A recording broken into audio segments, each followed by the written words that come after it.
as per Vedic Vastu,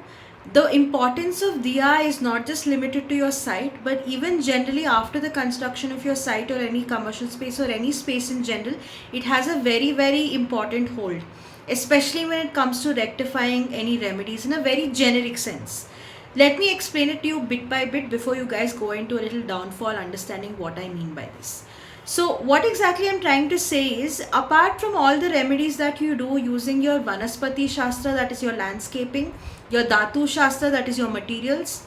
your Ranga Shastra, that is your color, and your Yantra Shastra, that is basically the Yantra symbols that you play along with, actually using diyas in spaces where you feel that there is a lack of something can help it increase and boost its energy. Especially when there are cutouts or negative spaces within the southeast zone or the northwest zone, you can go about placing a diya there and lighting a lamp there every single day, and you will actually be able to see benefits originating, at least removing the blockages that you currently face to an extent. Apart from that, the lady of the house can go about lighting a diya, especially if it's in the southeast zone, because as per Vastu and astrology as well, when you know, the southeast zone deals with the female of the house, the luxuries, the money flow, all of that. So having its actual the representation of that particular zone or the person representing it, that is the female or the feminine, placing that diya there can actually benefit it by increasing it and removing the blockages from there.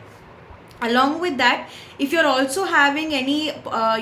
stagnancy, especially to any elements related to the east zone, be it self-confidence, be it growth, be it any government related issues, even after doing all your remedies, you can go about placing or lighting a diya there every single day, at least in the evening times, to reap, at least see to an extent, even if not fully, remedies that can be seen there and blockages being removed.